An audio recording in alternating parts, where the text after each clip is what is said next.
그런데 제가 AI로 자동화를 만들면서 의외의 사실을 알게 되었습니다. 사실 프로그램을 만드는 것보다 더 어려운 것이 있었는데요. 그건 바로 사람 때문이었습니다.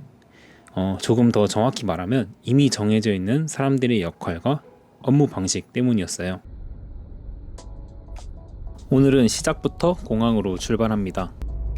요즘 공항을 자주 가는데 이게 좋아서 가는 게 아니에요. 원래 예정된 납기일을 맞추지 못해서 제품을 직접 찾으러 가는 중입니다. 이런 일이 한 번이면 괜찮은데 요즘은 반도체 업황이 살아나면서 주문량은 늘어나고 업무는 점점 많아지고 있고, 그래서 납품일을 맞추지 못하는 경우가 생기고 있어요.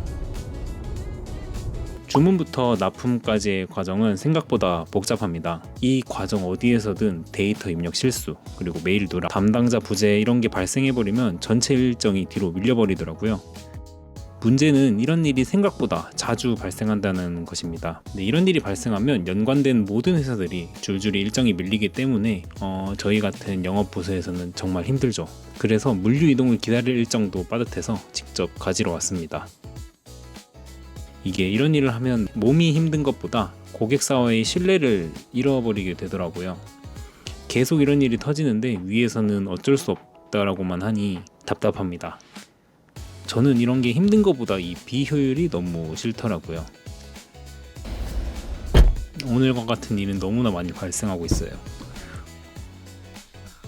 업무는 늘어나는데 결국 사람이 처리하다 보니까 누락도 발생하고, 담당자가 휴가를 가거나 실수를 하면 그대로 뒤로 일정이 밀려버리고. 그래서 저는 요즘 이런 문제를 줄이기 위해 AI를 공부하고 있습니다. 저는 개발자가 아니라 평범한 영업직인데, 영업이라고 하면 보통 고객을 만나고 계약을 하는 일을 떠올리실 겁니다. 저 역시 그런 업무를 하고 있는데요. 그런데 요즘은 조금 달라질 필요가 있을 것 같아요. AI가 등장하면서 꼭 개발자가 아니어도 프로그램을 만들 수 있게 되었고, 업무에 필요한 시스템도 직접 만들 수 있게 되었습니다. 저도 영업직이지만 퇴근 후에는 AI와 대화하면서 업무에 필요한 프로그램을 만들고 있습니다. 처음에는 단순히 업무를 편하게 시작하고 싶어서 시작했어요. 메일을 정리하고 납품 일정을 확인하고 발주 현황을 관리하는 시간을 줄여보고 싶었습니다. 그런데 막상 시작해보니 굉장히 재미있고 생각보다 훨씬 유용했습니다. 원래 정보가 여기저기 흩어져 있고 업무가 특정 사람에게 집중되어 있고 중요한 내용들이 사람의 기억에 의존하고 있었습니다. 그리고 이런 문제는 사실 개발자보다 현업에 있는 사람들이 더 잘 알고 있습니다. 매일 고객을 만나고 메일을 보내고 납기 문제를 해결하는 사람이기 때문이죠. 그래서 저는 앞으로 AI 시대에는 개발자만 AI를 사용하는 것이 아니라 영업직, 다른 직무들도 AI를 잘 활용해야 한다고 생각을 합니다. 오히려 현업을 가장 잘 이해하는 사람이 AI라는 도구를 활용하게 되면 생산성이 훨씬 더 크게 올라갈 수 있다고 느껴지더라고요. 실제로 제가 만들고 있는 시스템도 그런 생각에서 시작됐습니다.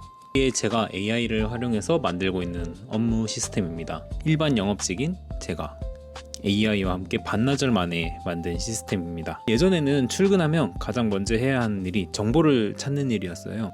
고객사에서 메일을 확인하고 엑셀을 열고 납기 파일을 찾고 발주 현황을 확인하고 대리점 문의를 확인하고, 그런데 정작 중요한 일을 시작하기도 전에 정보를 찾는 데 시간을 다 쓰고 있었습니다. 특히 팀장님들, 관리자들은 확인할 양이 너무 많으시더라고요. 그래서 가장 먼저 만든 것이 이 툴입니다. 오늘 꼭 확인해야 할 정보들을 한 화면에 볼 수 있도록 만들었고, 납품 예정권을 이렇게 누르면 나오게 만들었습니다.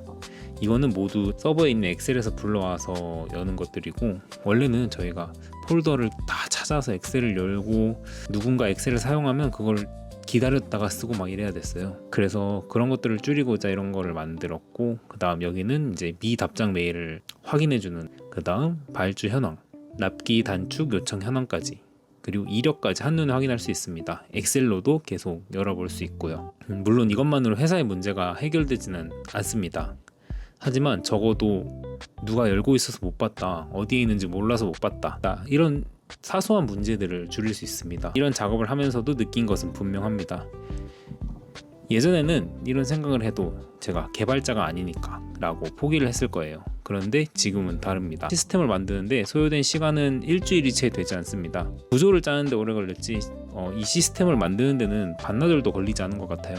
AI 덕분에 영업직도 구매팀도 생산관리팀도 자신의 업무에 필요한 도구를 직접 만들 수 있는 시대가 온 것 같습니다. 그리고 저는 앞으로 이런 차이가 점점 더 커질 거라고 생각을 해요. AI를 사용하는 사람과 사용하지 않는 사람의 차이가 아니라 자신의 업무를 AI로 개선하려는 사람과 그렇지 않은 사람의 차이가 커질 거라고 생각합니다.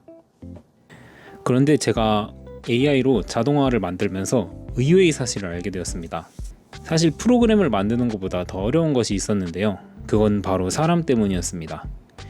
조금 더 정확히 말하면 이미 정해져 있는 사람들의 역할과 업무 방식 때문이었어요. 제가 만약 모든 걸 처음부터 다시 시작할 수 있다면, 아니면 혼자 회사를 운영했다면 오히려 설계에 더 쉬웠을지도 모릅니다.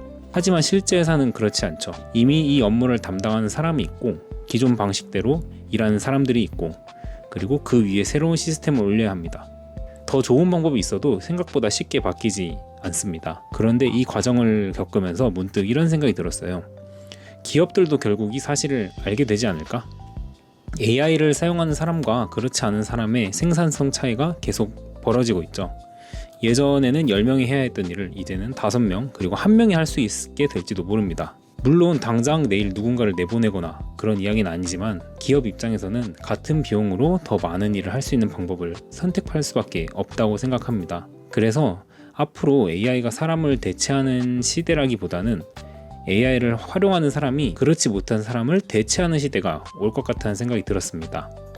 어쩌면 이 AI 시대에 가장 우리 같은 직장인들에게 위험한 것은 AI 자체로 대체되는 게 아니라 지금까지 하던 대로 하면 된다, 굳이 바꿀 필요가 있나? 라고 생각하는 것인지도 모르겠어요. 왜냐하면 지금 이 순간에도 많은 사람들이 AI를 통해 자기 몸값을 조용히 높이고 있으니까요. 결국 AI가 사람을 대체하는 시대라기보다는 AI를 활용하는 사람이 훨씬 높은 생산성을 갖게 되는 시대가 이미 온 것 같습니다. 그리고 앞으로 중요한 건 이 AI를 얼마나 잘 쓰느냐 보다 AI가 만든 결과를 얼마나 잘 이해하고 활용할 수 있냐인 것 같습니다. 결국 살아남는 사람은 AI와 경쟁하는 사람이 아니라 가장 잘 활용하고 컨트롤할 수 있는 사람이 아닐까 생각합니다. 지금 이 순간에도 누군가는 AI로 자신의 몸값을 조용히 높이고 있습니다.